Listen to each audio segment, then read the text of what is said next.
Hello student, कैसे हो आप सभी लोग। आई होप आप बहुत अच्छे होंगे। तो आज के इस लेक्चर में, आज के इस वीडियो में एक फिजिक्स के बहुत ही ज़्यादा इम्पोर्टेंट जाने माने क्वेश्चन की शुरुआत करेंगे। और ये क्वेश्चन एग्ज़ाम में बहुत बार पूछा गया है और ये क्वेश्चन जो है वो बायो सेवर्ट के नियम के बेस पर आधारित है। तो इससे पहले चैनल पर नए हैं तो प्लीज़ चैनल को सब्सक्राइब कीजिएगा और वीडियो पसंद आए तो एक लाइक कीजिएगा। तो आइए स्टार्ट करते हैं इसको बहुत ही आसान तरीके से। कह रहा है कि बायो सेवर्ट का उपयोग करके वृत्ताकार धारा लूप के अक्ष के अनुदिश चुंबकीय क्षेत्र की तीव्रता ज्ञात करनी, यानी बायो सेवर्ट का नियम। जैसा कि आप यहाँ पर देख रहे होंगे क्वेश्चन को, तो इस क्वेश्चन को मैंने बायो सेवर्ट का नियम जो था वो पिछली वीडियो में पढ़ाया था आपको कि बायो सेवर्ट का नियम क्या होता है। बायो और सेवर्ट दो वैज्ञानिक थे। इन्होंने क्या किया था, एक चालक तार में चुंबकीय क्षेत्र और उसकी दिशा को ज्ञात करने के लिए एक नियम दिया जिसे बायो सेवर्ट का नियम कहते हैं। बोलो, इतनी बात क्लियर है। आप इसी के नियम के आधार पर एक वृत्ताकार धारावाही लूप बनाना है।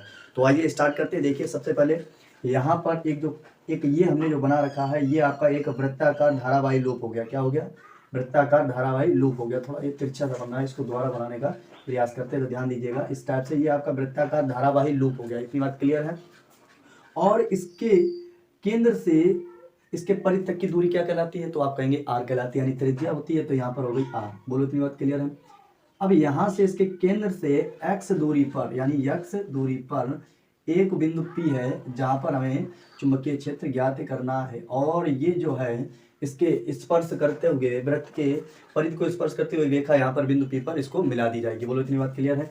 ऐसे ही यहाँ पर डाट डाट डाट, देखिए ये भी क्या होगी? आर होगी भाई, त्रिज्या ये भी होगी। तो इसको भी ऐसे डाट डाट डाट डाट करके हुए इसको यहाँ तक मिला दिया जाएगा। बोलो, इतनी बात क्लियर है। इतना चित्र क्लियर हो गया।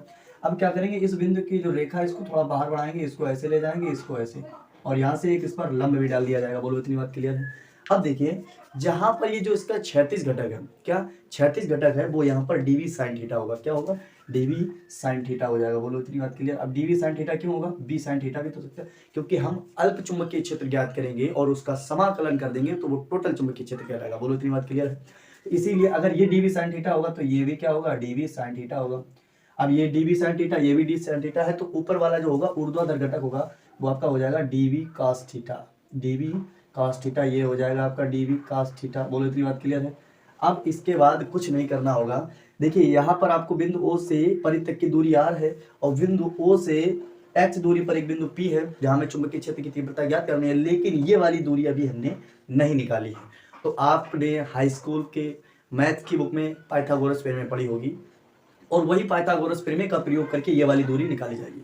आप सपोज कीजिएगा, इस चित्र को देखिएगा कि ये एक आपका त्रिभुज सा बन रहा है। देखिए, त्रिभुज बन रहा है ना, तो यहाँ पर ये त्रिभुज होगा। अगर ये देखा जाए तो ये लंब हो गया, ये आधार हो गया, तो ये क्या हो जाएगा? कर्ण हो जाएगा। और आपको पता है कर्ण बराबर क्या होता है? लंब स्क्वायर प्लस आधार स्क्वायर, यही होता है। तो यहाँ पर यही हो जाएगा, रूट लग जाएगा और ये हो जाएगा लंब स्क्वायर कितना है आपका? आर स्क्वायर है, और प्लस कर्ण स्क्वायर क्या है आपका? X square. बोलो, इतनी बात क्लियर है। अगर under root R square plus X square ये दूरी है तो ये भी इतनी ही होगी। तो यहाँ पर लिखेंगे अंडर रूट आर स्क्वायर और प्लस का एक्स स्क्वायर। बोलो, इतनी बात क्लियर है। अब ये तो था हमारा चित्र और ये हो चुका है कंप्लीट। अब बात करेंगे इसकी भाषा की। तो माना एक वृत्ताकार धारावाही लूप, ठीक है, जिसके बिंदु ओ से एक्स दूरी पर एक बिंदु पी है जहां पर हमें चुंबकीय क्षेत्र की तीव्रता ज्ञात करनी है, यानी चुंबकीय क्षेत्र ज्ञात करना, तीव्रता नहीं, चुंबकीय क्षेत्र ज्ञात करना है। ये तो हो गई इसकी भाषा, ठीक है। अब हम चलेंगे, क्योंकि क्वेश्चन में लिखा है बायो सेवर्ट का उपयोग करके, तो बायो सेवर्ट के नियम से चलने वाले हैं, ठीक है। तो आइए देखते हैं यहाँ पर बायो सेवर्ट के नियम से। यहाँ पर लिखेंगे बायो सेवर्ट के नियम से, बायो सेवर्ट के नियम से। तो जब बायो सेवर्ट के नियम से चलेंगे तो आपको पता है कि बायो सेवर्ट का नियम क्या होता है। तो बायो सेवर्ट का नियम होता है v बराबर mu naught upon 4 pi into I D L sine theta और अपान होता आर स्क्वायर। यही होता है बायो सेवर्ट का नियम। और इसी नियम का उपयोग करके इसका चुंबकीय क्षेत्र निकालेंगे, ठीक है। इतनी बात क्लियर है। तो यहाँ पर लिख दीजिएगा से। जब यहाँ से का मतलब हो जाता है इससे अब चलेंगे, ठीक है। तो अब देखिएगा, इसी फार्मूले का उपयोग करेंगे। तो सबसे पहले यहाँ पर जो चुंबकीय क्षेत्र निकाला जाएगा वो बहुत ही अल्प निकालेंगे, ठीक है। और अल्प निकालने के साथ साथ जैसे ही अल्प निकालेंगे इसका कर देंगे समाकलन, ठीक है। जब समाकलन कर देंगे तो इसका टोटल निकल आएगा। तो वही स्टार्ट करिएगा। देखिए यहाँ पर, और आप लोग भी कापी पेन लेके बैठिएगा, उस कापी पेन में इसको नोट करते रहिए क्योंकि ये बहुत ज्यादा इंपॉर्टेंट है, ठीक है। तो यहाँ पर अब निकालेंगे। अब देखो, अल्प निकालेंगे तो अल्प के लिए चलेंगे डीवी बराबर mu naught upon 4 pi into I D L sine theta और अपान आर स्क्वायर की जगह पे ये दूरी क्या निकाली? तो निकाली है अंडर रूट आर स्क्वायर और प्लस का एक्स स्क्वायर का होल स्क्वायर, क्यों आर स्क्वायर है। अब दूरी हमने ये निकाली, स्क्वायर चढ़ा दिया, इतनी बात क्लियर है। अगर देखी जाए थीटा की वैल्यू देखो यहाँ पर, तो थीटा की वैल्यू बेटा क्या हो जाएगी 90 हो जाएगी, इतनी बात क्लियर है। तो अगर थीटा की वैल्यू 90 हो जाएगी तो यहाँ पर साइन 90 हो जाएगा, और साइन 90 की वैल्यू कितनी होती है 1 होती है, इतनी बात क्लियर हो गई होगी। तो जब साइन 90 की वैल्यू 1 होती है तो 1 का गुणा इसके साथ करेंगे तो ये क्या निकल जाएगा डी वी बराबर mu naught upon 4 pi into I D L upon ये हो जाएगा अंडर रूट। अब देखो इससे रूट से ये स्क्वायर कैंसिल तो बचा का आर स्क्वायर और प्लस का एक्स स्क्वायर। बोलो इतनी बात क्लियर है, ये हमारा फार्मूला निकल के आ गया। ठीक है, अब यहाँ पर थोड़ी सी भाषा लिखेंगे, और वो भाषा क्या होने वाली कि जो आपका ये वलय है इसके अक्ष के अनुदिश, यानी वलय के अक्ष ये हो गया, और इसके अनुदिश सी जो आपका डीवी साइन थीटा ये ऊर्ध्वाधर घटक क्षैतिज घटक लिया जाएगा, और ऊर्ध्वाधर घटक आपस में निरस्त हो जाता है। इतनी बात क्लियर है, इतनी ही भाषा लिखनी होगी। तो यहाँ पर लिखेंगे वलय के अक्ष के अनुदिश, वलय के अक्ष के अनुदिश वलय के अक्ष के अनुदिश क्षैतिज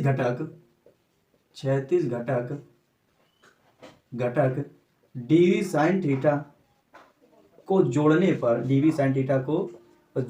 पर ऊर्ध्वाधर घटक जो होता है डीवी cos थीटा ये निरस्त हो जाता है। तो ऊर्ध्वाधर घटक निरस्त हो जाता है। कैसा हो जाता है? निरस्त हो जाता है।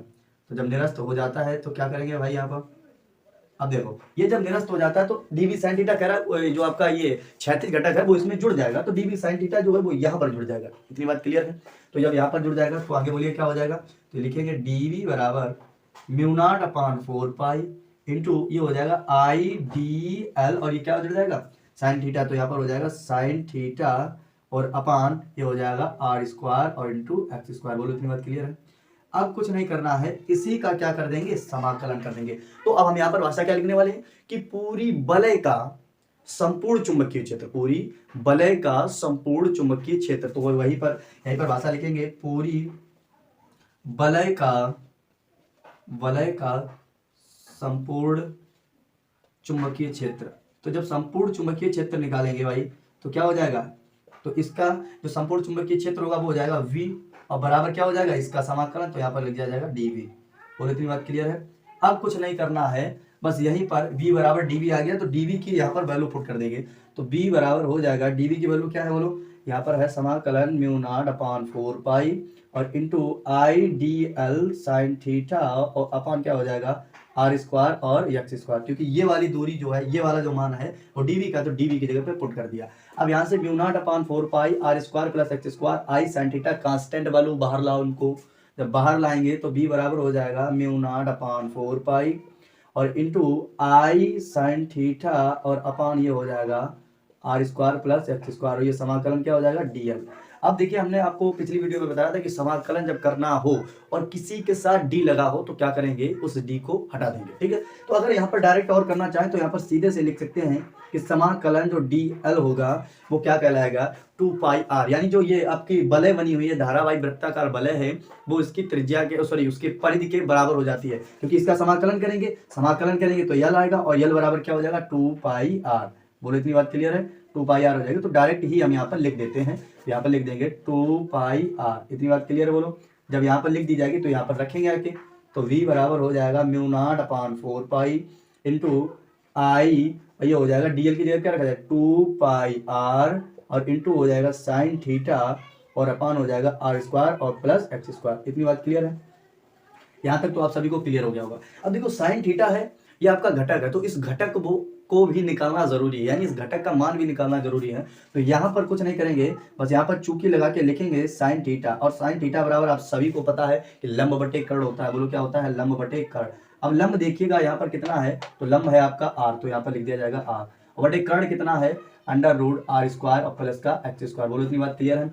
अब यहाँ पर साइन थीटा की जगह पे R upon under root X square plus X square रख दिया जाएगा यहाँ पर। तो यहाँ पर लिखेंगे v बराबर म्यू नॉट अपान 4 पाई और इंटू आई 2 पाई आर, और ये क्या हो जाएगा साइन थीटा की जगह पे इंटू आर और अपान क्या हो जाएगा आर स्क्वायर और प्लस का X square into root R square और प्लस एक्स स्क्वायर।